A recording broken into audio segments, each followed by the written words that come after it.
Good evening, ladies and gentlemen. Thank you for being here this evening and so late. As you know, that the ILO mission that was here had come to Fiji to inquire as to why a joint implementation report, a single joint implementation report, had not been submitted so far, subsequent to the March agreement that was signed last year. And as you know, that we have had some issues. But following their arrival in Fiji, they also ended up, raising a number of issues that all parties have considered, and we have now, we're happy to announce, have reached an agreement on a joint implementation report that is going to be submitted and signed by all the three parties to the ILO governing body in the March session when we meet. There's obviously a number of requirements that need to be met to be able to give full effect to the various concessions and the various amendments that have been agreed to. And without getting into too much detail, because we'll give you copies of this agreement once it's signed, we'd like to highlight that what we have agreed. A number of these concessions and agreements that have been reached were in fact discussed early on last year through the ERAB process, and of course over the past couple of days with the discussions we've had with the employer representative and of course the employee representative. I'd like to highlight that the key agreements that have led to this joint implementation being signed by all the three parties are the restoration of the check-off facilities. As you know, that this is something, an undertaking that we have given.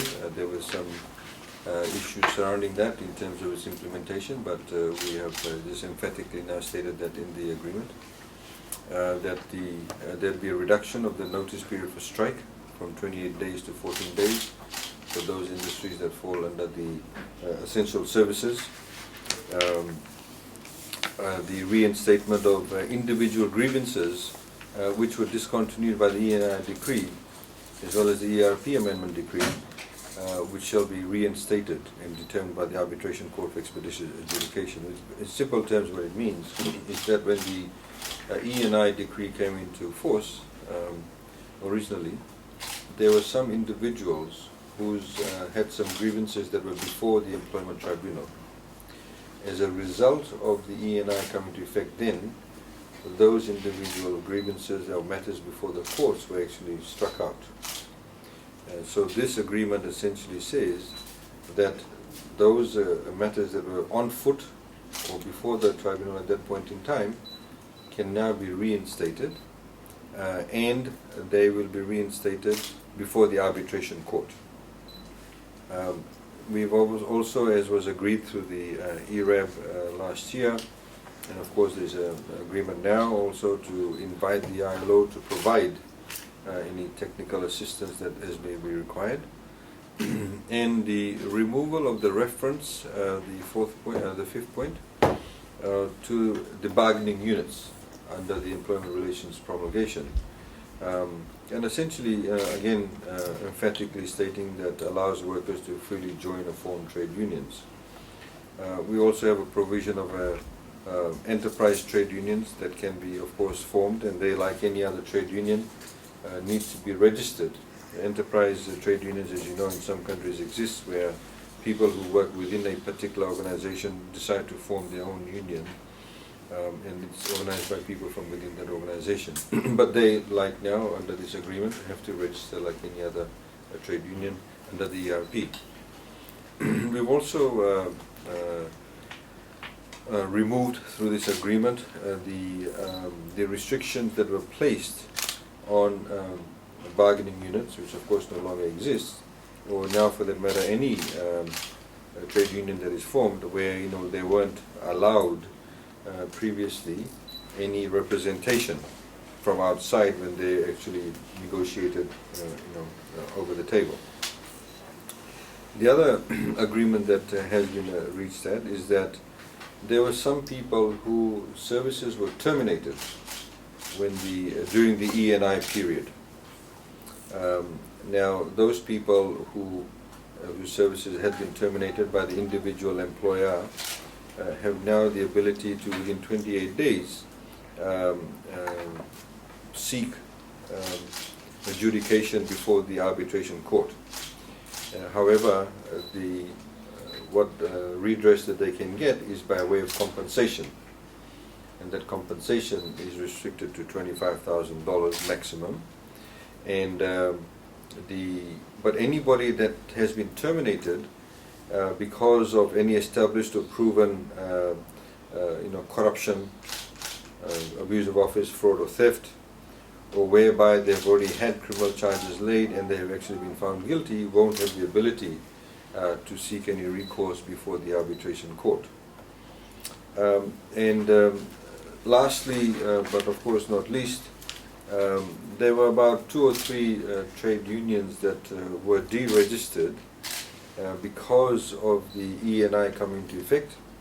They have now the ability, as any other union would, to re-register under ERP, but the special case for them is that if they make that application within 7 days of this provision coming into effect, they don't have to pay the registration fees, which is $1,000. As a result of this, all of this, of course, what I've just read out to you, most of them will require amendments to the existing law, which is the ERP. Those amendments will be presented to Cabinet next week, and we also then will present those amendments by way of a bill to Parliament in the first sitting of Parliament, beginning on the 8th of February of this year, and we hope to have that bill submitted under Standing Order 51 to expedite it, so that we can have the amendment to the law effected by the end of the session of that particular week in Parliament. Of course, we have also said that as a result of this joint implementation report, and with this undertakings that has been given, which everybody has agreed to, the parties agree that there is no need whatsoever for the ILO to pursue the Article 26 complaint any further, as the parties agree that all relevant issues are resolved now.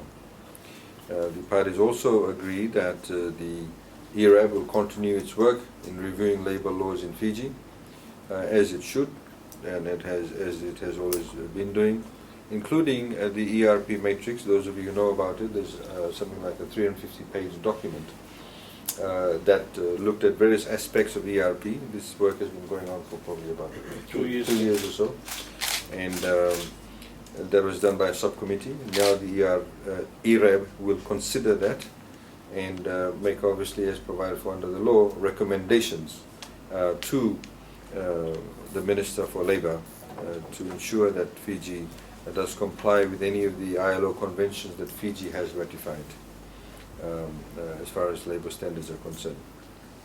So, ladies and gentlemen, that is the gist of the agreement that we have reached. We would like to thank all the parties present here. Of course, I'd like to start first of all by acknowledging the presence of the ILO mission that came to Fiji this week. As you know, they're headed by the Ghana ambassador to Geneva, with a worker rep from New Zealand and an employer rep from Japan. And we'd like to thank all other stakeholders that they met up with, including the other trade unions and the other employer organizations that they met with. And of course, we'd like to also thank our ambassador in Geneva, who came with them and facilitated the meetings and did a lot of the background work. And of course, the two gentlemen on either side, Mr. Felix Anthony from FTUC and Mr. Nesbitt Hazelman from FCEF, who we have been talking with. Of course, the three of us are here representing the three organizations that actually signed the March agreement in Geneva last year. So that's, ladies and gentlemen, the gist of the agreement. I'd like to invite the two gentlemen to just make a few brief comments about that. And as far as government is concerned, We believe that this matter has now been put to rest, and we don't believe that any commission of inquiry would emanate, because we have now agreed on this joint implementation report that will be submitted, as I said, to the March session of ILO. From government's perspective, we've always been very keen to ensure that we comply with the all international standards, whether it's labor standards or environmental standards. Our focus is, of course, in creating economic growth, job creation, sustaining of jobs, and we look forward to a very cooperative and harmonious approach with all the stakeholders, including, of course, employer and employee organizations in Fiji. So with those few words, and the right to reply, I'd like to invite the General Secretary of FTUC to make a few comments. Well, the Attorney General's listed out the agreement that we have reached. We believe that the issues that we have agreement on are the more serious issues that actually resulted in the complaint to the ILO under Article 26, which called for a commission of inquiry, and generally to do with the freedom of association. Having agreed to resolve these issues, and the complaint on the freedom of association no longer requires to be pursued. And as we agreed, we will request the ILO governing body that we do not see the need for that complaint to be pursued. That, of course, is subject to the implementation of everything that we've agreed to prior to the next governing body. And of course, as has been explained, we expect Parliament to pass the bill that will go to it, that would contain all this, or address all these issues that we've agreed, and of course be implemented without delay. So we once that is done, then we believe that we've dealt with the more serious issues on violation. Having said that, we also recognize that there is still much work to be done on the other aspects of the law in relation to the review of the labor legislation that we've done considerable amount of work on, and what we intend to do in that regard is to first isolate issues that have been highlighted by the committee of experts over the past few years, and give those issues priority so that we can further amend the labor laws to fully comply with the ILO conventions that we have ratified. And that, of course, includes the Maritime Labour Convention that more recently has been ratified. So we believe we've made good progress in this regard, and we certainly hope that we can work together in good faith to complete the task ahead of us, and of course to ensure that once again the workers in this country will enjoy their full rights. Thank you. Thank you.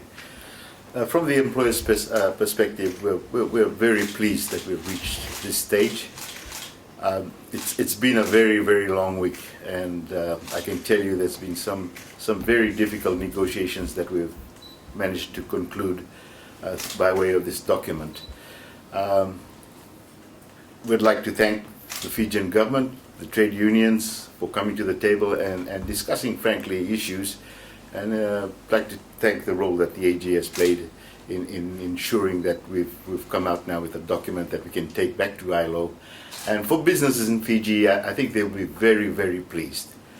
When I said that the employers of this country hope that we put the nation first. I think that's what we all did in these last few days. We put the nation first, and we've got an agreement before us that we believe is very workable, and we look forward to taking the ILO Article 26 case on Fiji off the agenda of ILO come the March meeting. So with those few words, employers are thrilled about this. I can tell you that because I keep on being asked about where we stand. So in that regard, we are thrilled, and I'd like to thank the parties for coming up with a signed agreement tonight. Thank you. Thank you. We will now sign the agreement.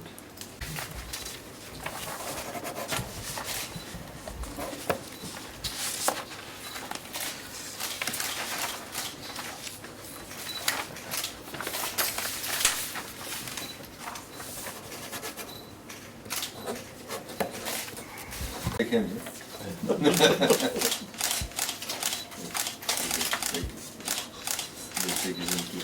you.